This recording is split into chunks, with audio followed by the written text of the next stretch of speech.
The war is over. President Trump کہہ رہے ہیں کہ یہ جنگ اپنے اختتام کے قریب ہے، لیکن میں کہتا ہوں یہ جنگ اب ختم ہو چکی ہے۔ یہ کوئی پوچھنے والی بات نہیں ہے کہ امریکہ، اسرائیل اور ایران کے درمیان جنگ میں کون جیتا اور کون ہارا۔ مڈل ایسٹ، یورپ اور ایشیا میں اب کوئی بھی ملک امریکہ پہ اعتماد کرنے کو تیار نہیں۔ امریکہ کے جانے کے بعد مڈل ایسٹ میں جو خلا پیدا ہوگا، اس خلا کو پاک فوج ہی پر کرے گی، اور آنے والے دور میں مشرق وسطیٰ میں امن کا ضامن پاکستان ہوگا انشاءاللہ۔ یوں سمجھے کہ اسرائیل ہمارے سامنے اور ہم کسی بھی وقت اس کی گردن دبوچ لیں۔ اسرائیل اور بھارت کا ایک تیسرا سگا بھائی بھی ہے جس کا نام ہے UAE۔ تینوں کا نظریہ ایک ہے: جنگ، فساد اور انتشار۔ اگر میں آپ کو سادہ الفاظ میں چائنا کی سفارتی زبان کی تشریح کروں تو اس نے UAE کو اپنی اوقات میں رہنے کی اور چادر دیکھ کر پاؤں پھیلانے کا مشورہ دیا۔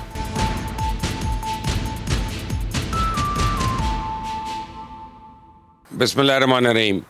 وہ کیا کہتے ہیں کہ ہاں the war is over، امن کا ضامن پاکستان ہے، اور مڈ ایسٹ سے امریکہ کی چھٹی۔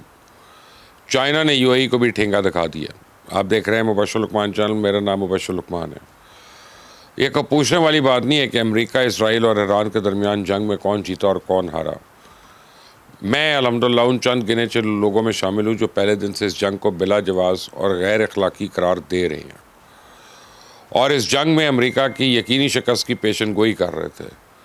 میں نے تو یہ بھی کہا تھا کہ اگر امریکہ نے ایران میں فوجیں اتارنے کی کوشش کی تو ناکامی کا سامنا کرنا پڑے گا، اور وقت نے ثابت کیا کہ امریکہ اس جنگ میں اپنے مقاصد حاصل نہیں کر سکا، اور اب یہاں سے نکلنے کی راہ تلاش کر رہا ہے۔ آج امریکہ کی سب سے بڑے اخبار نے ایران کے خلاف اپنی شکست کا اعتراف کر لیا۔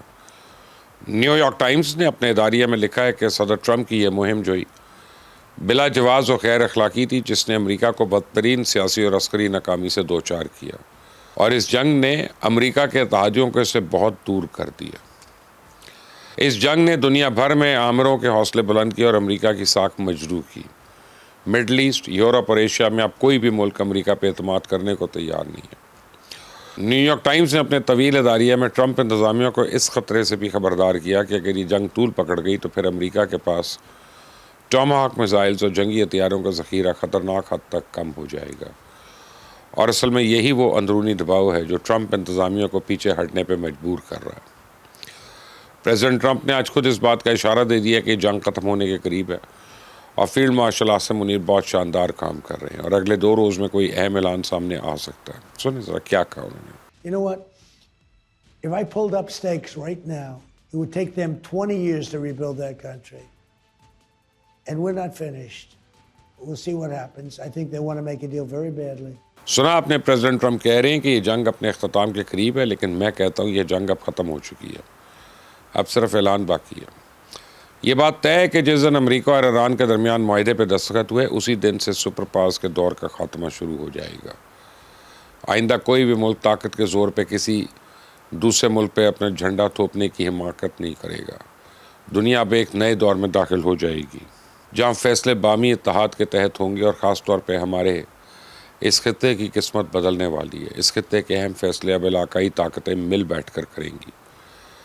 پاکستان، ترکی، مصر اور سعودی عربیہ کی بڑھتی ہوئی قربت اس بات کی طرف اشارہ ہے کہ مڈل ایسٹ کو ایک نئے سیکیورٹی بندوبست کی ضرورت ہے، جس میں امریکہ کا کوئی کردار نہیں ہوگا۔ اس حوالے سے چاروں ممالک کے وزرائے خارجہ کا ایک اہم اجلاس اگلے چند روز میں ترکی میں ہونے جا رہا ہے۔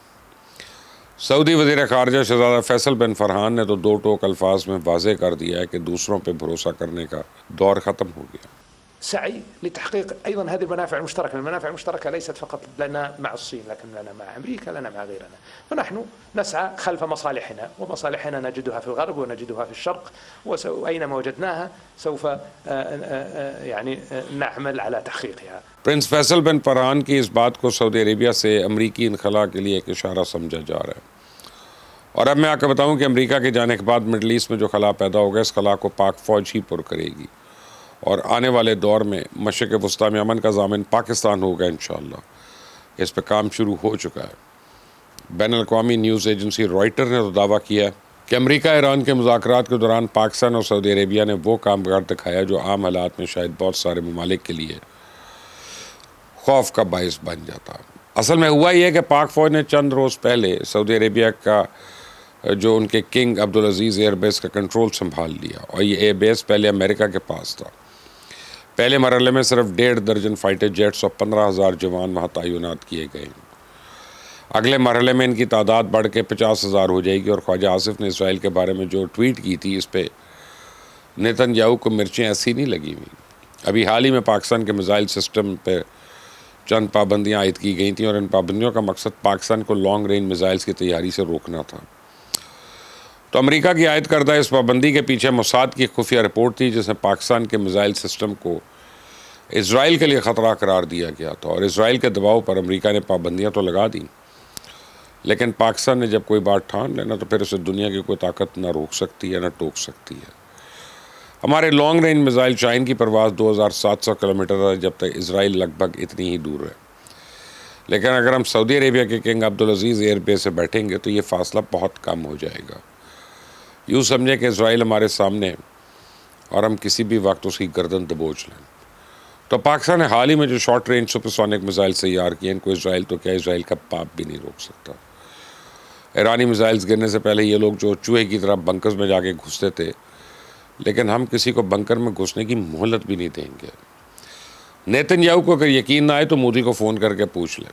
پچھلے سال مئی میں ہم نے اپنے میزائلز کو ایک ہلکی سی جھلک کیسے دکھائی تھی، تب سے اس بیچاری کی نیندیں اڑی ہوئی ہیں. ویسے تو اسرائیل کا بھارت گنونا گٹھ جوڑ کسی سے ڈھکا چھپا نہیں ہے، لیکن حالیہ جنگ میں اس گٹھ جوڑ کی 2 نئی باتیں سامنے آئی ہیں.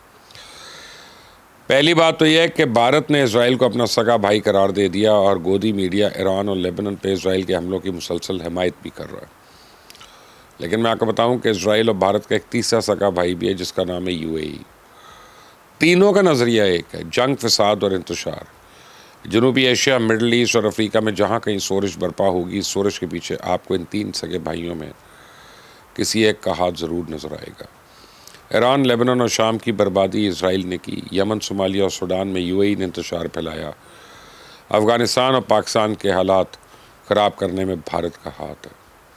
تو اس دنیا میں جو بھی ملک اس ناپاک گٹھ جوڑ کے خلاف آواز اٹھاتا ہے، یہ تینوں بھائی متحد ہو کے اس پہ حملہ آور ہو جاتے ہیں. تو اب UAE کو لگ رہا ہے کہ اس جنگ کے بعد اس کی سلامتی خطرے میں پڑ جائے گی. اسرائیل کی دوستی کی وجہ سے تمام ہمسایوں کے ساتھ اپنے تعلقات تو پہلے ہی بگاڑ چکا ہے اور پاکستان کو بھی ناراض کر چکا ہے. تو اب خطے میں ہونے والی نئی صف بندی میں اپنی جگہ بنانے کے لیے وہ بھاگا بھاگا چائنا جا پہنچا ہے. امارات کے ولی عہد نے بیجنگ میں چائنیز قیادت کے ساتھ انتہائی اہم ملاقاتیں کی ہیں. چائنا نے امارات کے ولی عہد کو 4 مشورے دیے ہیں. چائنا کا پہلا مشورہ ہے کہ پڑوسی بدلے نہیں جاتے، اس لیے پرامن بقائے باہمی کے اصول پر کاربند رہو. چائنا نے دوسرا مشورہ یہ دیا ہے کہ قومی خود مختاری کے اصول پر کاربند رہیں اور اس کی خلاف ورزی بند کر دیں.